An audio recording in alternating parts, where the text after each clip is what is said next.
Hello, welcome to the American Business Podcast. This is Kevin Deveji, your host. I'm welcoming you, episode 79, season 3. We are getting closer to 100th episode. We are working very hard for it, and we are getting closer every single day. So we are very excited and also very motivated for this goal for the 100th episode. Today's number is 6. This is how many professionals join the Connection America Business Alliance online networking event this morning. We had a chance to host 6 business professionals, and we ran the online business networking event live on the American Business Podcast. American Business Podcast is the voice of American business. Today, we have a special guest.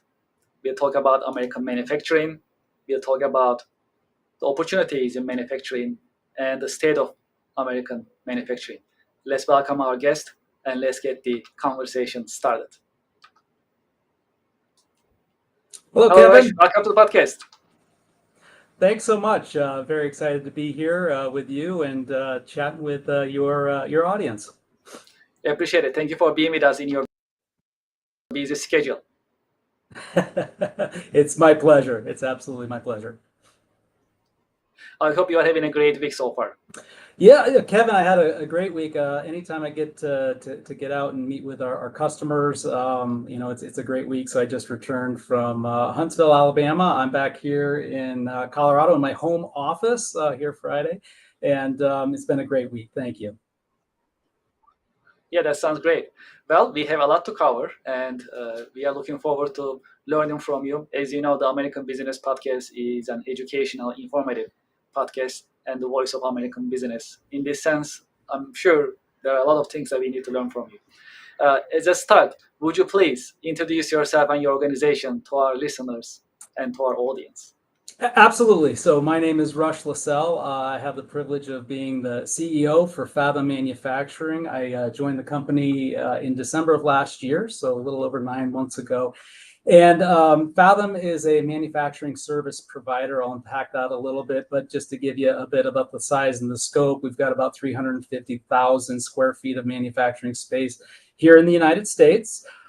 We have nearly 500 very dedicated manufacturing employees and team members that I'm really proud to be representing here today with you. And really, I think what's special about us, and I think it leads into the conversation we'll have today, Kevin, is a manufacturing service provider. What does that mean? Well, we obviously manufacture things. We have equipment.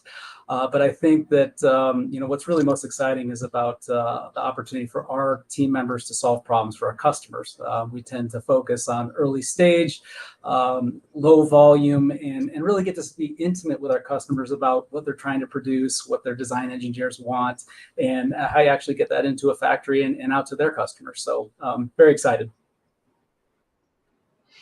Yes, some of our audience and listeners, they know I have a soft spot for American manufacturing. And I used to work in manufacturing myself, and I've been involved in American manufacturing industry in different roles, different capacities in the last 10 years, I must say. So I'm really happy to have you and hear more about your insights about American manufacturing. Well, let's talk about your career path a little bit. How your career path has evolved, unfolded over the years? How did you get started? Oh, goodness. Well, I'll spare you too far back in history. I've been in the manufacturing industry for over 30 years. Started as an intern working actually here in Colorado in a molding shop when Samsonite Luggage was making plastic hard-sided luggage just outside of downtown Denver. And really, I think that mine, like many people in our industry, Kevin, started just out of sheer curiosity. A lot of the younger listeners probably aren't as much car guys as a lot of us were, long ago. But, just understanding how things work propelled me to get into manufacturing. And, from there, I've been very fortunate to have the opportunity to join world-class organizations, work alongside a lot of people. And I think the majority of my career has really been around, whether it was in the robotics space, trying to figure out how to make U.S. manufacturers more effective and efficient, and then more recently with some of those manufacturers trying to understand how to participate in the global environment, and how to really navigate tricky supply chains. And where do you manufacture? Where do you hire engineering technicians? And boy, Kevin, it's just been a fantastic journey that's landed me here with the Fathom team,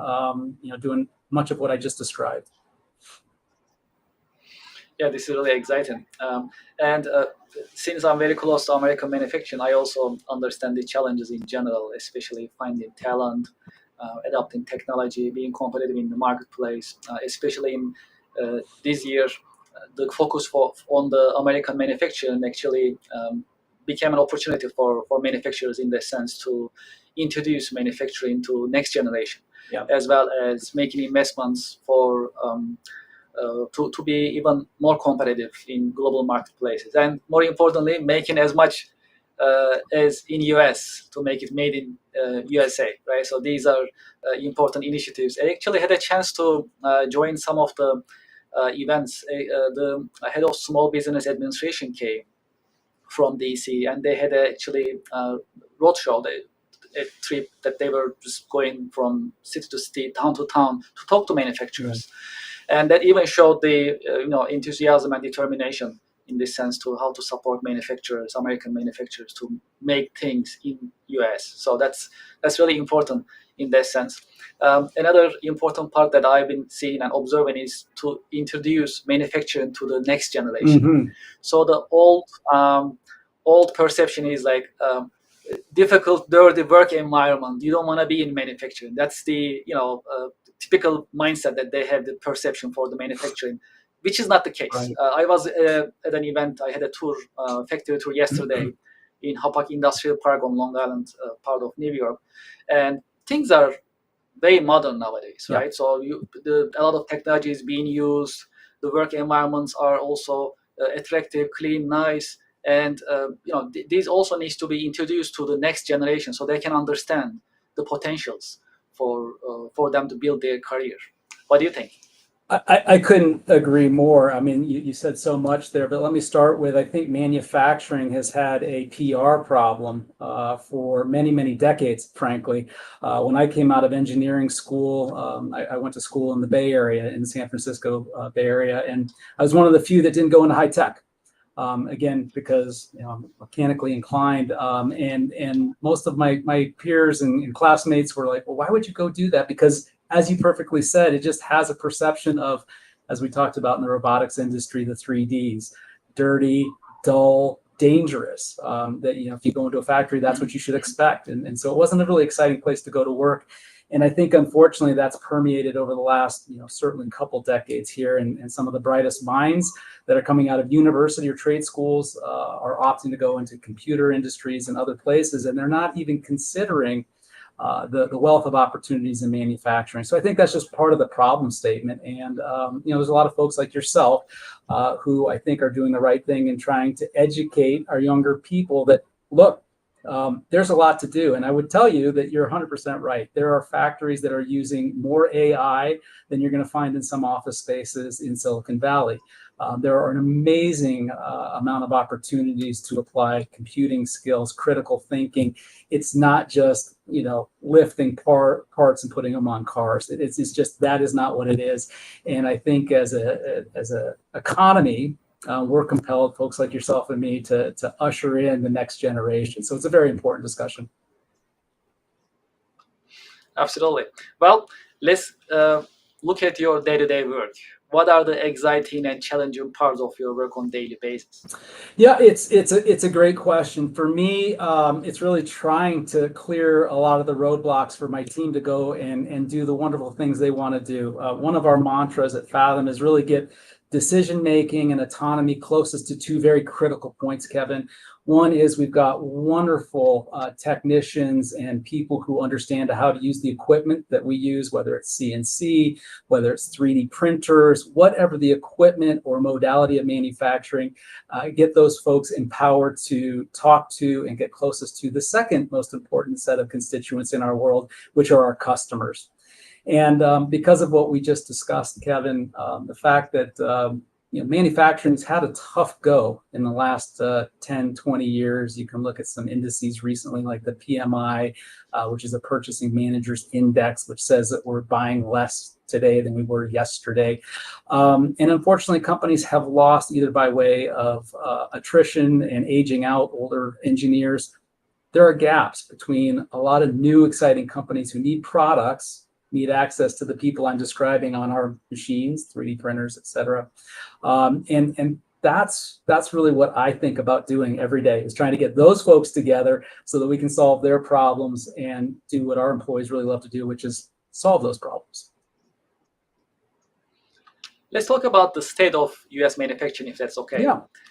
In general, how do you see the U.S. manufacturing? We talk about it a little bit, but let's just expand on it, if that's okay. Yeah.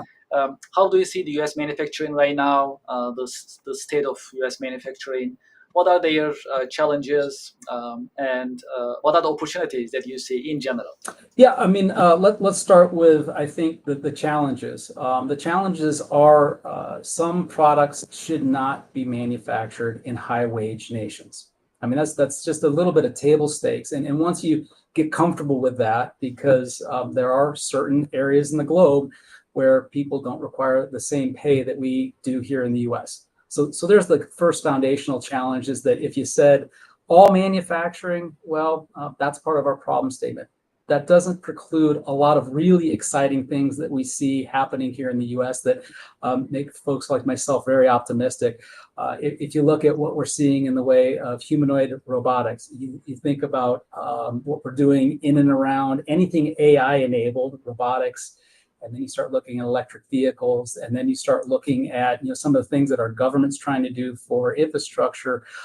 There are just a tremendous amount of places for domestic manufacturers to add value into the supply chain, and recognize that we're part of an ecosystem. And when we recognize that not everything should be done here in the U.S. and not everything should be done outside of the U.S., and that there's going to be cross synergy, our supply chains, I think there's a lot to be excited about. And again, I'd love to speak to the people who are considering entering the industry, because again, AI and a lot of the things that we're reading about every day has a broad applicability into U.S. manufacturing. Well, speaking of PR of manufacturing, guess what? The manufacturing day is coming, right? That's the first week of October, That's the right. first Friday. So it's a great opportunity to promote manufacturing in the US, promote manufacturing as a career path to the next generation. It's very exciting. And some organizations that I'm a part of, they organize events to invite students, schools for factory tours. Some of them, they have trade shows or conferences to invite students and their parents, to educate their parents as well about American manufacturing and the state of American manufacturing in general. These are really, those are really exciting days coming up. Even though that is the first Friday of October, fundamentally the October is considered manufacturing month. So Yes. That's a great opportunity for that promotion of American manufacturing. Absolutely, and I think it's a great time as well. I mean, I have 3 children. 2 of them are in high school, and 1 is off to university. And it's a great time to have these conversations with our young people, because having just had someone go off and go through the application process into college, we need more people to think about the fact that there's a huge need for smart folks and a great career path within manufacturing. So yes, October is a great day to help promote that and make the awareness there for a lot of families like mine who are trying to steer their children into good careers. Yes, absolutely. And internships as well as apprenticeship programs are great start Indeed. for students. Absolutely. I'm glad to hear you say that, because it's frequently overlooked, and it shouldn't be. Well, let's talk about AI a little bit. You also mentioned about robotics a little bit, Yep. But the combination of both will be great, of course, in manufacturing, which is in progress. So let's focus on AI. How do you see the impact of AI on U.S. manufacturing? So is it going to be just all AI in the future with robotics combined together, or there is going to be always the human factor in the processes? What do you think? Well, I absolutely categorically think that there's going to always be a need for the human element. Even if you look way off in the future, there's a need for creativity, and that's what we are uniquely positioned to do as people, right? As creative and curious people coming into the workforce. That having been said, AI is going to be pervasive, and it's going to be very helpful. Again, early in my career, I had the opportunity to work alongside companies that were putting robotics into places to really alleviate people from doing what I mentioned a moment ago, the 3Ds, dull, dirty, and dangerous. And really what that speaks to is getting people out of types of work that they don't want to do, the repetitive stuff that doesn't take advantage of their mind. AI is similar in more of a, think about what you do on a computer day to day. Much of it is repetitive. Think about reports that you might be writing and other things. A lot of that can be automated. And what it does is it frees up knowledge workers. And this is true, equally true, if not more so in the factory, because we have so much equipment that needs to be programmed and taught and scheduled. And a lot of that is repetitive work, even if it is done on a computer or a PLC, a programmable device. A lot of that stuff, can and will be done through AI, should be done with AI. Once again, freeing people to do more of the work that I think is interesting to them. Let's talk about your role models, if that's okay. Have you had any role models, mentors who help shape your career path? Yeah, Kevin, great question. I've been very, very fortunate to have a number of them. Two immediately come to mind. One gentleman who employed me early in my career, and I think what I really learned from him was just the power of assembling the right group of people. Not always with the same view, right? You don't want to suffer from groupthink, but that particular manager of mine, who was the CEO of the company at the time, really instilled upon me that doesn't really matter what business you're in. If you've got the right people working in a similar way, really all problems can be overcome. And then the second one that comes to mind when you ask the question is I had the good fortune to work at Jabil, which is a very, very large contract manufacturing company. And the CEO at the time really not only preached, but practiced servitude to the employees. And that just, it really helped to motivate to understand that we're all here to help our employees. And, those two folks, I think, just watching how people responded to that level of leadership, it was very helpful for me. Absolutely. Well, if there is one key career lesson that you learned the hard way, what would it be? Would you share it with us? Yeah, I think I'd probably have to think more recently about just management and leadership. I think one thing I would say is if you're not willing to have challenging conversations with really anybody, but starting with your employees, you're doing them a disservice.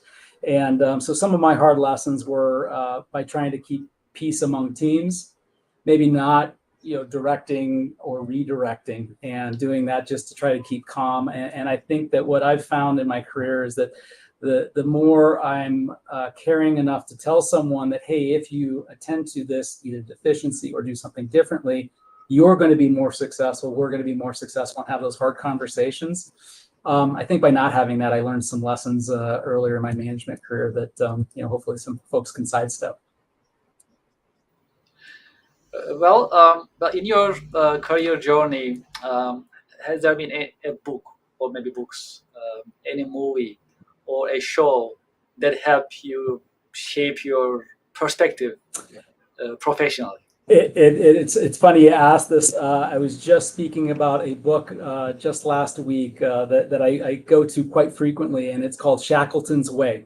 Shackleton's Way, and it's about an explorer who overcomes just one hurdle after another, the impossible, and all the way through it remained tremendously optimistic, and more importantly, brought folks through really, really difficult times. And I'll share with you one of the quotes that always stands by me, and it was actually a quote from Napoleon, and it was, "Leaders are dealers in hope." And I share that because on the heels of my earlier comment, you definitely want your teams to be performing, but you also have to help paint the picture and remind that if we do this and we all believe in our mission, that tomorrow will be better than today. And so Shackleton's Way is one that comes to mind. Yeah, this is really inspiring. What are your biggest passions and interests outside of work?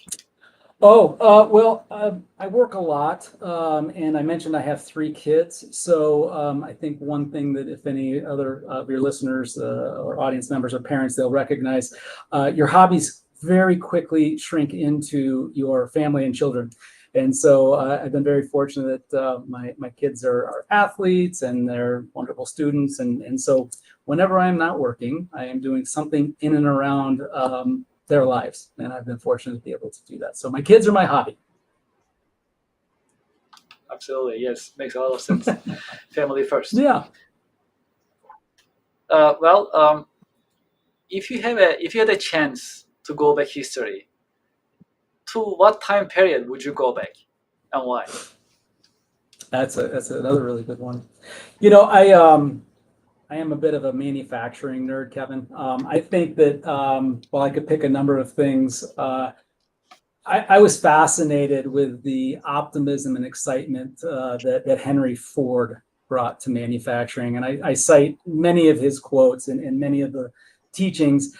So I would say that because of that, 1905 to 1910, which is classically defined as the beginning of the conveyorized manufacturing and automation boom.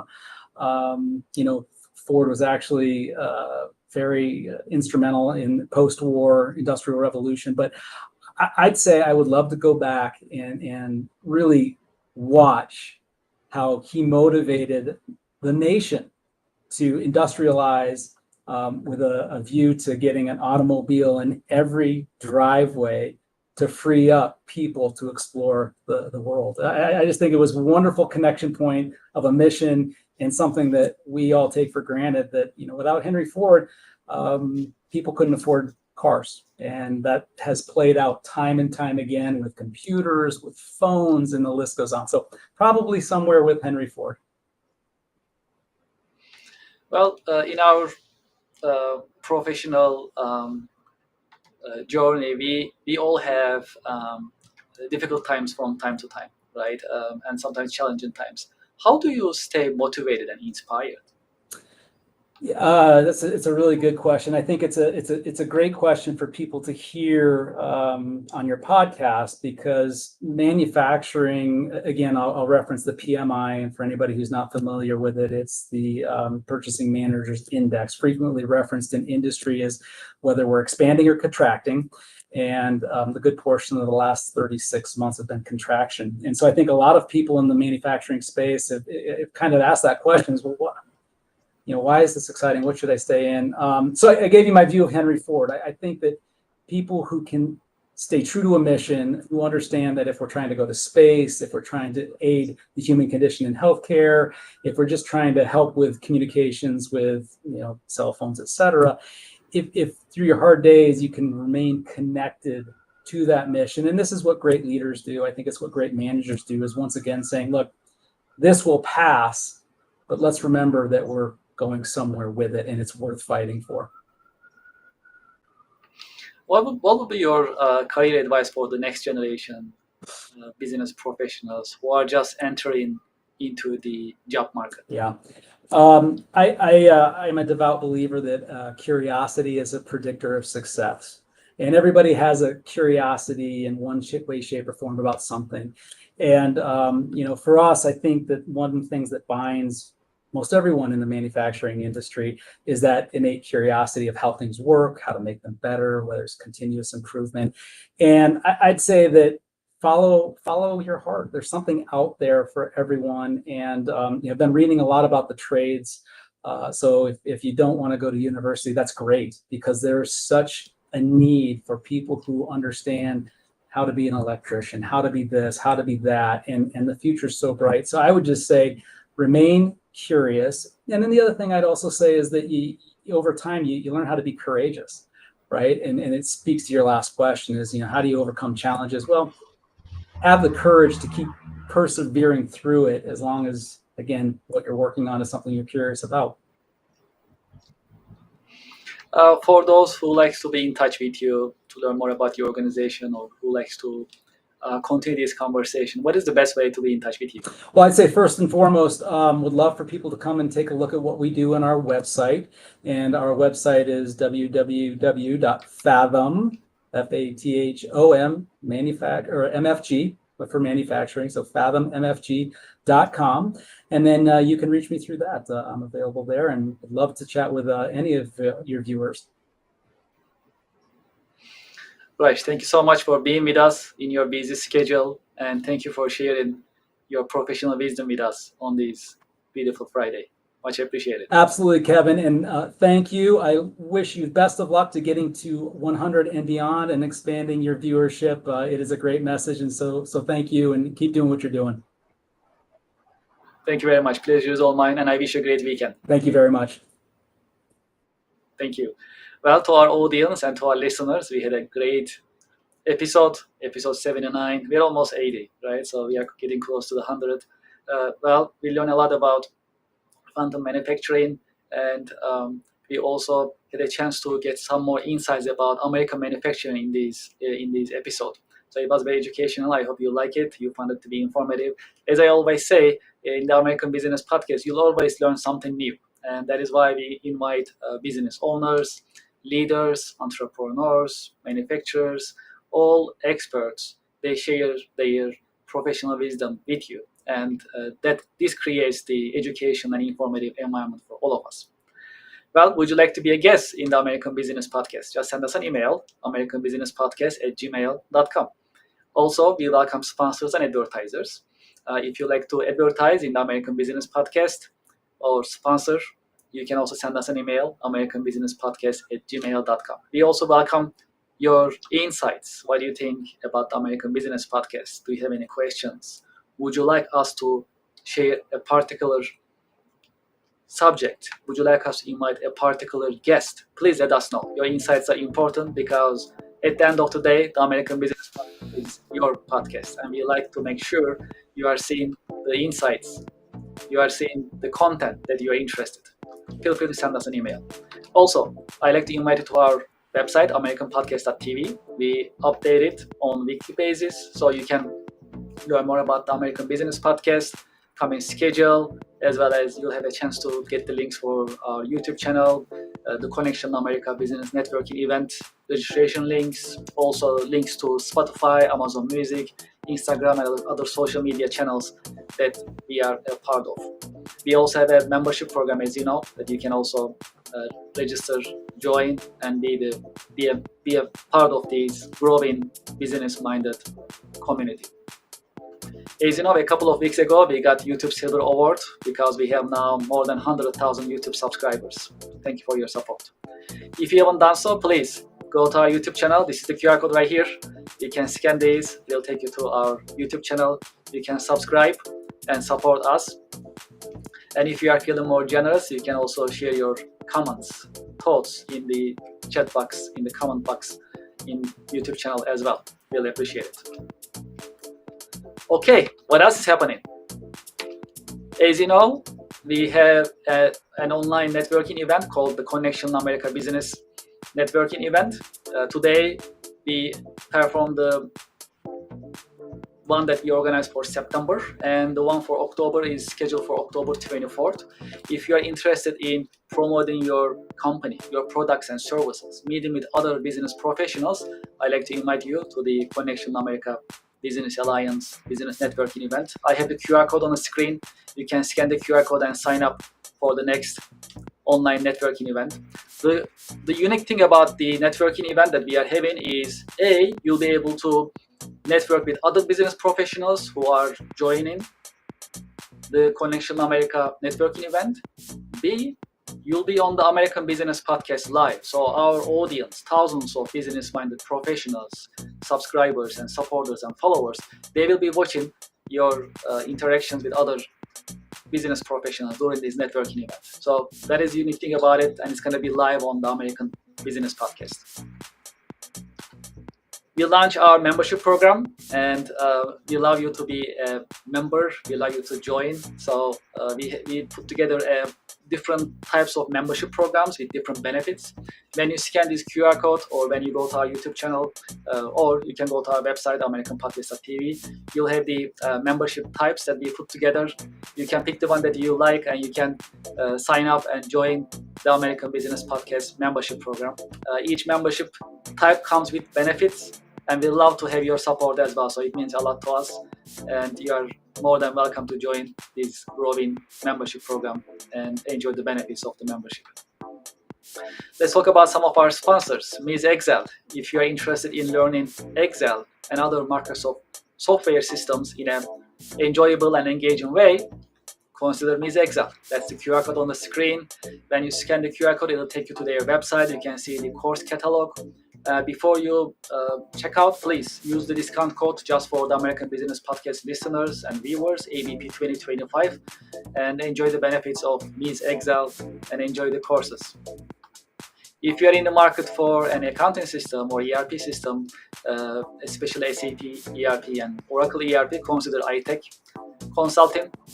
They are specialized in ERP deployments of SAP and Oracle software systems. And when you scan the QR code, it will take you to their website that you can learn more about their services. And if you're interested, make sure to be in touch with them. When you're in touch with them, make sure you heard about them from the American Business Podcast.